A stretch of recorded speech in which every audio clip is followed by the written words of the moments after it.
Marque. Olá, vamos iniciar mais um bloco de questões e pegue sua caneta, seu caderno, um papel e comece a anotar as suas dúvidas para que você possa fazer o melhor proveito dessa aula. Eu sou a professora Ana Vital e estou aqui com você até a sua posse. Então vamos começar a primeira questão. A primeira questão fala o seguinte: analise as assertivas quanto ao direito à convivência familiar de crianças e adolescentes. Lembrando aí, que é um direito, não é? Em caso dos pais, os familiares estão privados de liberdade. 1. As visitas de crianças e adolescentes ao pai ou à mãe privados de liberdade independem da autorização judicial, seja do juízo da infância, seja do juízo corregedor da unidade prisional. Esse item está correto. Existe uma lei hoje que prevê que as crianças podem visitar seus pais privados de liberdade. Isso só não vai acontecer se os pais atentaram contra a própria criança ou adolescente através de um crime doloso, com intenção de matar. Então, se não for doloso, se for só um crime culposo e se o crime doloso não foi contra os próprios filhos, então a visita é permitida sem autorização judicial. A criança deverá estar acompanhada de seu responsável legal para realizar a visita na unidade prisional. A criança deverá estar acompanhada de uma pessoa maior de 18 anos. Essa é a necessidade aí, tá bom? Então, não necessariamente a criança estará acompanhada do seu responsável legal. Por exemplo, ela pode estar com a avó, A avó tem lá a certidão, mas não é a responsável legal por ela. Ela fica, por exemplo, com a madrinha, com a tia, mas mesmo assim acontecerá a visita se ela estiver acompanhada de uma pessoa maior de 18 anos, então o item 2 está incorreto. Em caso de acolhimento institucional, é de responsabilidade da entidade responsável pelo serviço acompanhar a criança ou adolescente nessas visitas. É a responsabilidade do dirigente dessa instituição indicar uma pessoa para que faça esse acompanhamento. Então, está correto o item 3.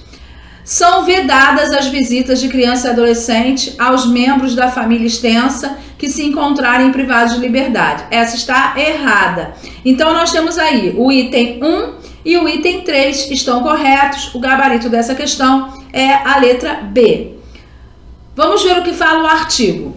O artigo fala o seguinte, artigo 19. É direito da criança e adolescente ser criado e educado no seio da sua família e, excepcionalmente, em família substituta, assegurando aí a convivência familiar, comunitária, em ambiente que garanta o seu desenvolvimento integral.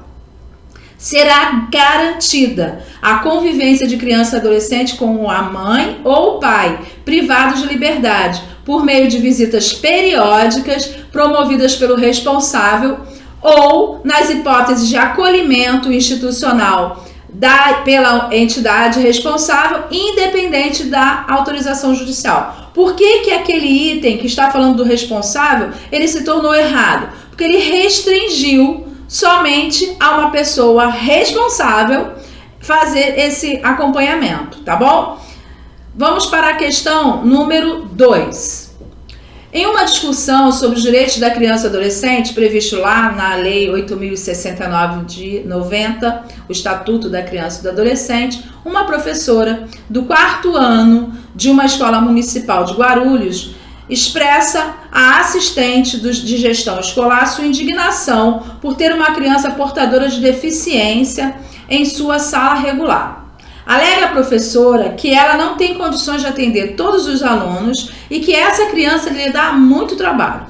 A assistente explica à professora que, em base no artigo 54 do Estatuto da Criança e do Adolescente, cabe à escola municipal receber as crianças portadoras de deficiência, mesmo reconhecendo que pouca coisa pode ser feita em prol do seu desenvolvimento.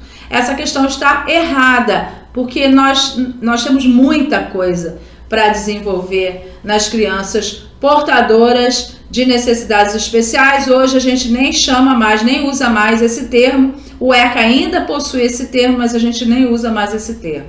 a gente fala deficientes, né? Deficientes intelectuais, deficientes sensoriais e deficientes motores. Questão item B.